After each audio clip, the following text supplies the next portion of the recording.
Okay, so got the first welds. I know I did the unboxing video like 3 months ago. It's taken me forever to get the welder set up here in the garage. Had to wire in a 220. Actually, this winter, what happened was the power line that ran from the house to the garage came down with an ice storm, and it was just kind of jerry-rigged for most of the winter, so we didn't have the power supply to really hook anything up. My dad got a new box wired in, cables buried under the ground now, and I was finally able to hook up a 220 outlet, which I did today. It's a 30 amp 220 breaker. I got a 25-foot extension cord that I made with some 10-3 600 volt cable. It just has a thicker insulation. It's pretty nice. So what we have here is let's see if we can get a focus on that at all. Power i-mig 200E. It's really nice. It's just got a nice smooth infinity adjustable wire speed and temp. I'm running 220 obviously, so that's nice. The only thing I really got to complain about with the welder is the ungodly short ground cable. I mean, it's like maybe 4 or 5 feet long. It's not very long. Granted, I understand most people probably upgrade that right away anyway. The clamp's really sufficient though. It's got a good strong spring in it. I haven't had any issues there. It seems to burn pretty clean. There's not as much spatter. I did switch the electrodes around because I'm running flux core wire. And so far, I mean, for me, not really knowing what I'm doing, just practicing on some 1.75 DOM, that's 1.5 inch inside, it's like 1/8 inch wall. I have motor mounts that are going to be fabbed up. But, yeah, it's hard to see. But yeah, it's not too bad. It works really well. So what I'm going to do now is I'm going to attempt to tack and weld that to the 1/4 inch plate. So what we'll do is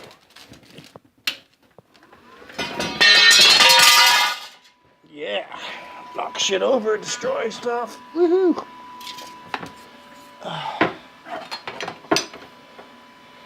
I don't know if I can get this camera set up anywhere.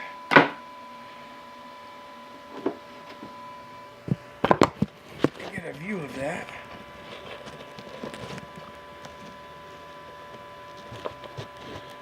How would I do that?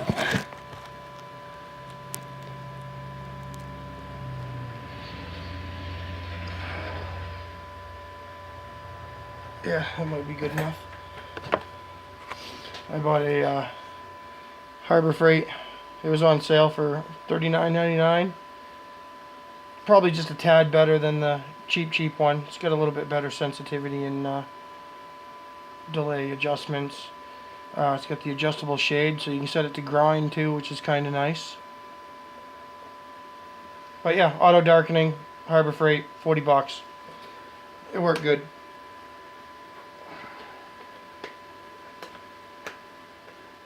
So, I probably don't need to sit on that.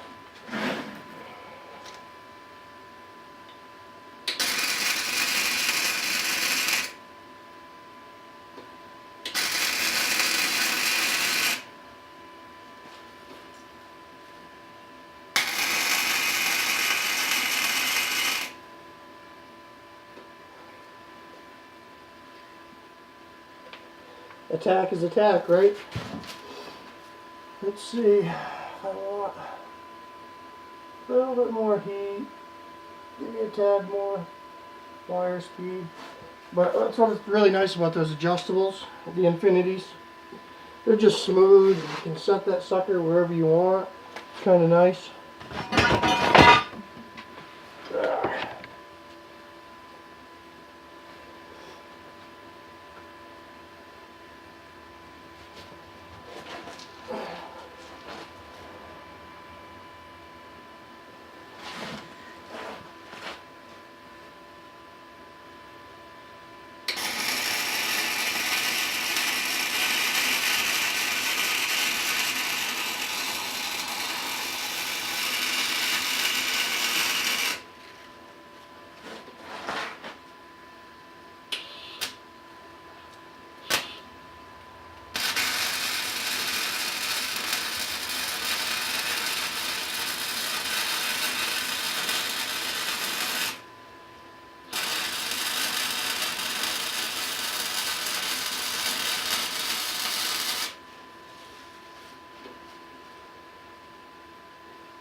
Okay.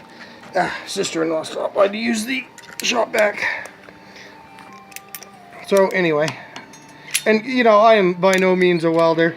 I mean, I've welded a few things. I've had some time, but it's been a while for one. And two, yeah, I'm definitely no expert. I got a burn through right there. But, I mean, I can smash on this thing with the 3-pound sledge and, you know, it's not moving.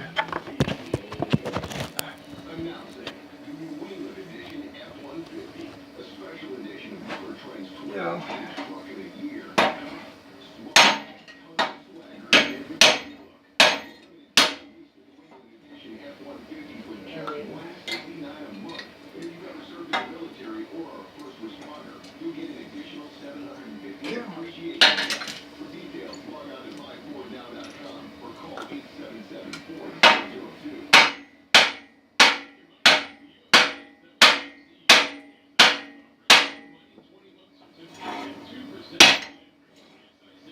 Yeah, I mean, nothing's moving. It seems like it's pretty solid. Even though I suck, you know, I mean, in the end, it's still doing the job. The welder has no problem burning through this shit.